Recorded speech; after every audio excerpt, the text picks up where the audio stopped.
ঠিক করেছে। হ্যাঁ, গাড়িতে না, গাড়িতে ধাক্কা দেওয়া ঠিক নয়। এটা কেন করা করেছে? এটা আহত হয়েছে নাকি?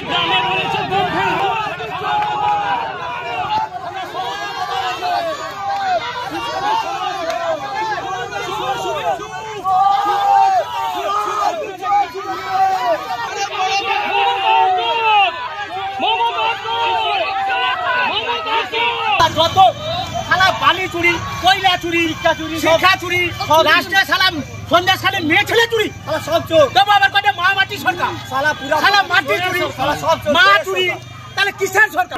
না না, গাড়িতে ধাক্কা টাক্কা না। মুখে মুখে যত ডিবেট হোক, যত বিতর্ক হোক, যত ব্যঙ্গাত্মক কথাবার্তা বলো, সেসব হোক, কিন্তু শরীরে টাচ করা উচিত নয়। দেবাংশু বলছে দেবাংশু আপনার নাতির বয়সী, তাই লড়াইটা আপনার সাথে। হ্যাঁ, হোক না, কি আছে, লড়াই তো হবেই। দুটো রাজনৈতিক দলের মধ্যে তো একটা লড়াই হবেই। দুঃখের বিষয় হচ্ছে তাদের কোনো মতাদর্শগত ভিত্তিভূমি নেই। তারা একটা যাত্রা দল, যাত্রা পার্টি, মা মাটি মানুষ হচ্ছে তাদের প্রোডাকশন। আর এই তো চুরি আর চামারি এই তো করে ওরা। না, আমি এভাবে দেখতে চাইছি না।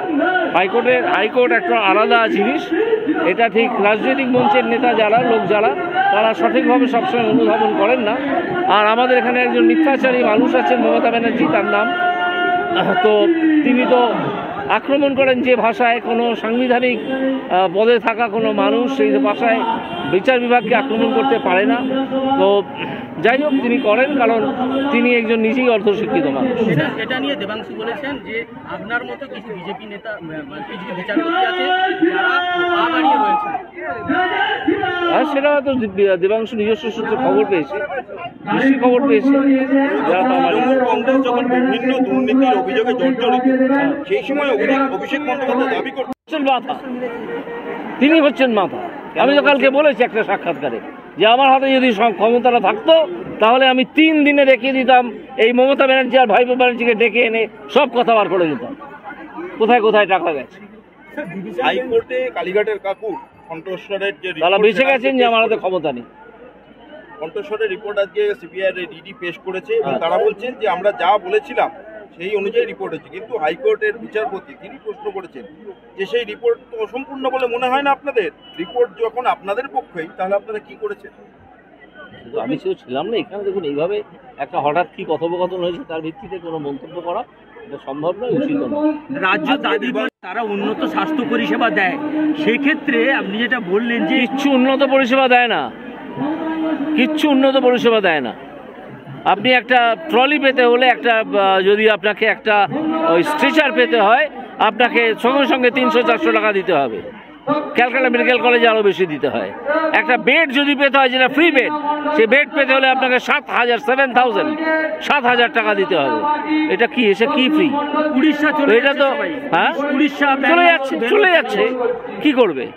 না, ব্যাঙ্গালোর ভেলোর যাচ্ছে সেটা তো অন্য প্রশ্ন, কিন্তু সাধারণ মানুষ চিকিৎসার জন্যে যখন আসছেন তখন ফ্রি বেডের জন্যে তাকে তৃণমূলের দালালদের হাতে, তৃণমূলের নেতাদের হাতে 7,000 টাকা দিয়ে দিতে হচ্ছে।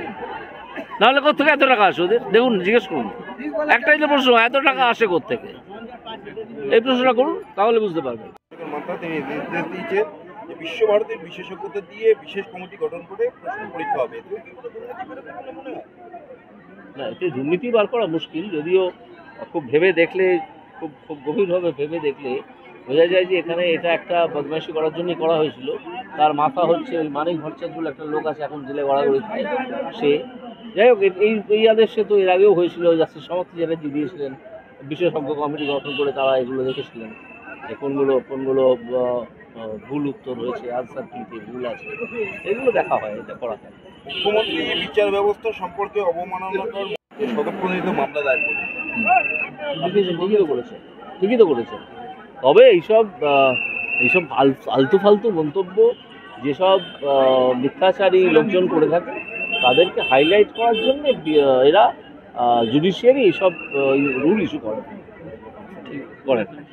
যিনি একাই পশ্চিমবঙ্গের উত্তর থেকে দক্ষিণ, পূর্ব থেকে পশ্চিমে ছুটে এই তোলামূল সরকার, যাকে তিনি তোলামূল নাম দিয়েছেন, সেই তোলামূল সরকারের নাভিশ্বাস উঠিয়ে দিয়েছেন। তারা গদ্দার বলে, উনাকে নাম করে না। মমতা ব্যানার্জি, তুমি নিজেও গদ্দার। কিভাবে গদ্দার সে ব্যাখ্যা অন্য বক্তারা করবেন।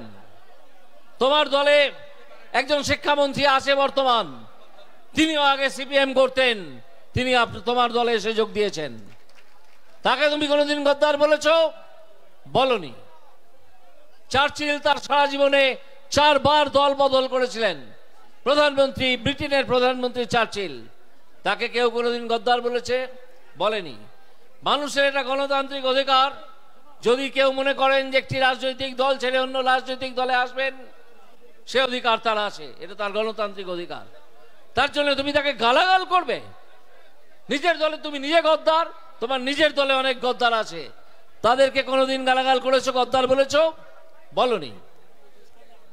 আমি আবার যেখানে থেমেছিলাম সেই লক্ষ্মীর ভান্ডারে ফিরে যাই। এই লক্ষ্মীর ভান্ডার একটা বিশেষ ভাওতাবাজি। আপনারা খোঁজ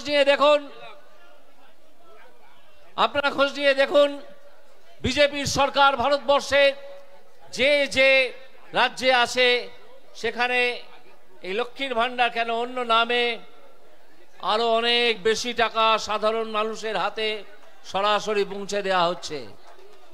মমতা ব্যানার্জি, তুমি জানো ভালো করে যে এই টাকা তোমার ব্যক্তিগত টাকা নয়, তোমার ভাইপোর টাকা নয়, তোমার দলের অন্যান্য তোলাবাজ নেতাদের টাকা নয়। এই টাকা হচ্ছে পশ্চিমবঙ্গের মানুষ যে ট্যাক্স দেয়, কেন্দ্রীয় সরকার পশ্চিমবঙ্গের কোষাগারে যে ট্যাক্সের ভাগ পাঠায়, সেই ট্যাক্সের টাকা থেকে তুমি এই লক্ষ্মীর ভান্ডার সকলের হাতে পৌঁছে দাও। এটা না তোমার টাকা, না তোমার কল্পনা শক্তি প্রসূত। তুমি এই লক্ষ্মীর ভান্ডারের কল্পনা করনি। এই লক্ষ্মীর ভান্ডারের কল্পনা করেছেন আপনারা যারা এখানে আছেন, সবাই শিক্ষিত মানুষ। আপনারা একজন বাঙালি অর্থনীতিবিদ, প্রেসিডেন্সি কলেজের ছাত্র, আমেরিকাতে পড়াতেন, এখন বয়স 83 বছর, তার নাম প্রণব বর্ধন। তার নাম আপনারা অনেকেই শুনেছেন। এই স্কিম প্রণব বর্ধনের স্কিম। এই স্কিম তোমার স্কিম নয়। মানুষের হাতে সরাসরি টাকা পৌঁছে দেওয়ার যে ধারণা, যে তত্ত্ব, সেটা শুরু করেছিলেন, সেটা নিয়ে কথা বলা শুরু করেছিলেন মাননীয় শ্রী প্রণব বর্ধন। আজকে তুমি জালিয়াত একটা তরঙ্গে উঠে তুমি ক্ষমতায় আসীন হয়েছ, পরের তরঙ্গ থেকে হাওয়া হয়ে যাবে। পরের তরঙ্গে তুমি হাওয়া হয়ে যাবে, তুমি কোথাও থাকবে না, এটা জেনে রাখো। আজকে তার মাথা খারাপ হয়ে গেছে, সে ভারতের বিচার ব্যবস্থাকে আক্রমণ করে, মিথ্যে কথা বলে যে আমি দিচ্ছি লক্ষ্মীর ভান্ডারের টাকা। আদৌ যা নয়, এই লক্ষ্মীর ভান্ডারের টাকা আপনার আমার পকেটের ট্যাক্স থেকে আসে, সেই টাকা থেকে মানুষকে দেয়া হয়। তোমার ক্ষমতা নেই এটা বন্ধ করার, কারো ক্ষমতা নেই। ভারতবর্ষে যখন কোনো কল্যাণকামী স্কিম চালু হয়েছে স্বাধীনতার পর থেকে আজ পর্যন্ত, কোনোটাই বন্ধ হয়নি, প্রত্যেকটা চলে। এটা জেনে রাখতে হবে। যখন ওরা ভোট চাইতে আসবে, ওদের কিছু চ্যাংড়া ছোড়াকে এখানে প্রার্থী করেছে, সে গালাগালি ছাড়া কিছুই করতে পারে না, সেটাই করে। তাদেরকে জিজ্ঞেস করবেন যে শিক্ষাটা ধ্বংস করলে কেন, স্বাস্থ্যটা ধ্বংস করলে কেন, খাদ্যমন্ত্রী জেলে কেন, লক্ষ্মীর ভান্ডারের টাকা কি মমতা ব্যানার্জির আঁচল থেকে আসে না তার ভাইপোর পকেট থেকে আসে, কোথা থেকে আসে, এই প্রশ্নগুলো করবেন। তোমার মুখ্যমন্ত্রী, যাকে আমরা আর মুখ্যমন্ত্রী বলে মানি না, আমি তো মানিই না, কিভাবে বলতে পারেন যে ভারতবর্ষের বিচার ব্যবস্থা নাকি বিজেপির বিচার ব্যবস্থা? কাল তিনি এই কথা বলেছেন, আপনারা নিশ্চয়ই সেই বক্তৃতার ক্লিপিং আপনাদের কাছে এসে পৌঁছেছে। আমি প্রশ্ন তুলেছি যে এখন খোঁজ নেবার সময় এসেছে যে এই মমতা ব্যানার্জি ভারতবর্ষের নাগরিক নাকি তিনি অন্য কোথাও থেকে এসেছেন? কোথা থেকে এসেছেন তিনি? তিনি রোহিঙ্গা নন তো? রোহিঙ্গা নন তো? এ প্রশ্ন আজ আমাদের তুলতে হবে। তুমি জেনে রাখো, তোমাকে নাক্ষত দিয়ে এই অভিযোগ ভারতবর্ষের বিচার ব্যবস্থা সম্বন্ধে আমি গর্বিত যে বিচার ব্যবস্থায় আমাকে ইনক্লুড করা হয়েছিল। ভারত সরকার এবং সুপ্রিম কোর্ট যাকে ইনক্লুড করেছিল সে এই বিচার ব্যবস্থা সম্বন্ধে অত্যন্ত গর্বিত। ভারতবর্ষের প্রতিটা মানুষ গর্বিত। অনেক ধরনের রায় অনেক সরকারের বিরুদ্ধে, অনেক রাজনৈতিক দলের বিরুদ্ধে যায়। তার জন্য ভারতবর্ষের বিচার ব্যবস্থাকে বলা হয়, কেউ বলেছে কোনোদিন যে এই বিচার ব্যবস্থা হচ্ছে বিজেপির বিচার ব্যবস্থা?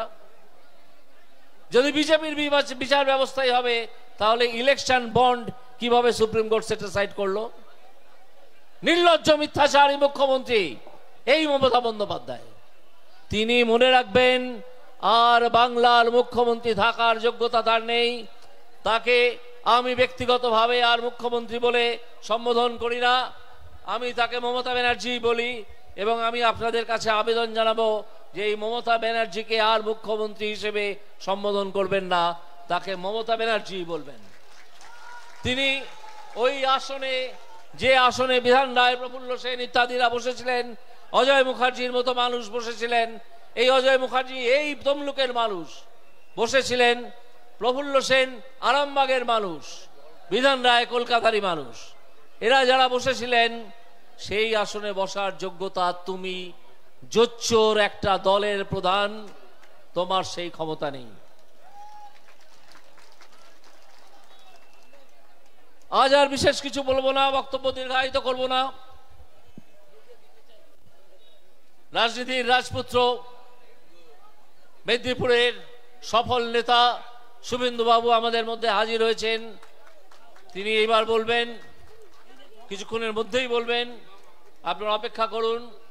আমি আমার সংক্ষিপ্ত বক্তব্য শেষ করলাম, শুধু তিনটে প্রশ্ন রেখে গেলাম। স্বাস্থ্য কেন ধ্বংস করেছো? শিক্ষা কেন ধ্বংস করেছো? লক্ষ্মীর ভান্ডারের টাকা কার? ভারতবর্ষের বিচার বিভাগকে কেন আক্রমণ করেছো এইভাবে? বিচার বিভাগ কখনো কোনো দলের বিচার বিভাগ হতে পারে? আসলে এই মুখ্যমন্ত্রীর, এই লোকটির, এই ভদ্রমহিলার আসন নড়ে গেছে, তিনি থরথর করে কাঁপছেন। তিনি বুঝে গেছেন বিসর্জনের বাজনা বেজে গেছে, মানুষ আর তার পাশে নেই। এই বলে আমি আমার বক্তব্য শেষ করছি। আবার আপনারা আমার প্রণাম গ্রহণ করুন। ধন্যবাদ।